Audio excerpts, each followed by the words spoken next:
Yeshayahu, Isaiah, Part 5. Please let me sing to the one I love a song for my loved one regarding his vineyard.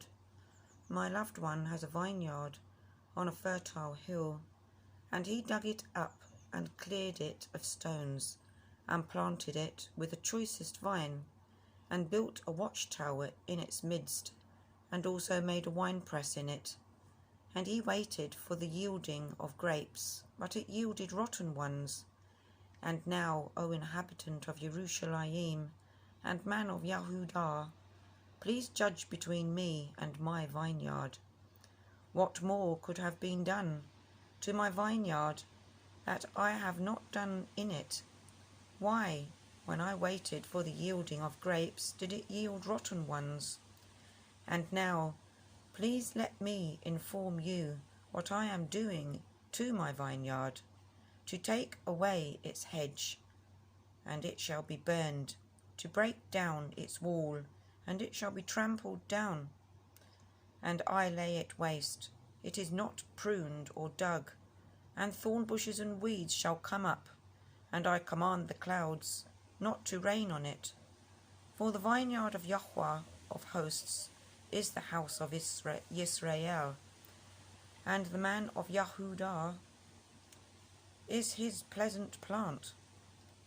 He looked for right ruling, but see oppression, for righteousness, but see weeping. Woe to those who join house to house, who add field to field, until there is no room. And you are made to dwell alone in the midst of the land. In my hearing, Yahweh of hosts, truly many houses shall be a waste, big and fine ones, without inhabitant. For 10 acres of vineyard yield 1 bath, and a homer of seed yields 1 ephah. Woe to those who rise early in the morning, pursuing strong drink, who stay up late at night. Wine inflames them, and the lyre and the harp, the tambourine and flute, and wine are in their feasts.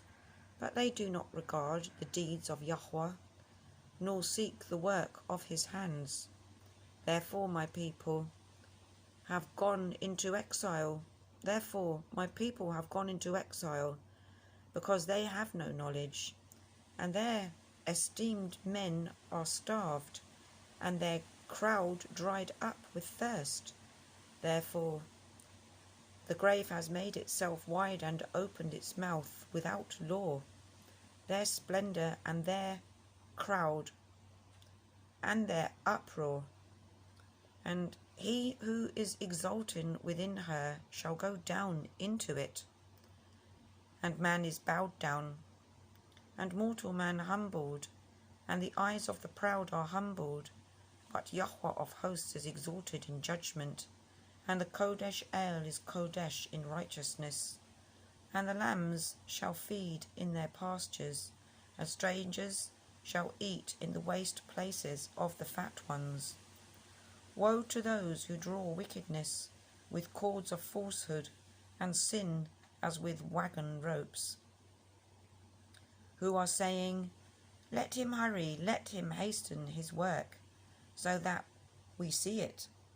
And let the counsel of the Qodesh one of Israel draw near, and come, so that we know.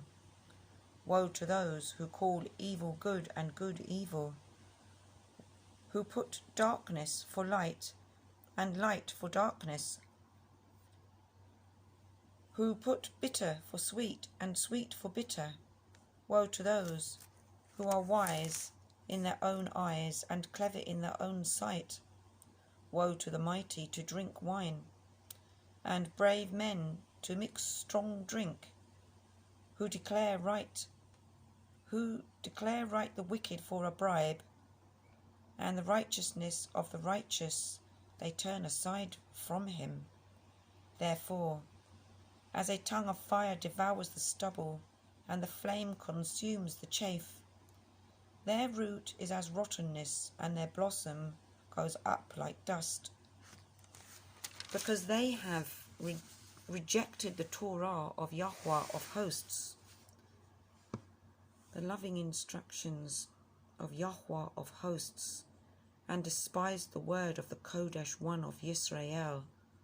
Therefore, the displeasure of Yahuwah has burned against his people, and he stretches out his hand against them and smites them, and the mountains tremble, and their carcass is as filth in the middle of the streets. With all this, his displeasure has not turned back, and his hand is still stretched out. And he shall lift up a banner to the nations from afar, and shall whistle to them from the end of the earth. And see, they come with speed swiftly. Not one of them is weary or stumbling. Not one slumbers or sleeps. Not a belt shall be loosened on their loins, nor the thong of their sandals be broken. Their arrows are sharp, and all their bows bent. Their houses, hooves, their horses' hooves shall seem like flint, and their wheels like a whirlwind. Their roar is like that of a lion. They roar like young lions, and they growl and seize prey and slip away, with no one to rescue. And in that day they shall growl over it, as with the growling of the sea. And one shall look at the earth and see darkness and distress, and light shall be darkened by the clouds. Amen.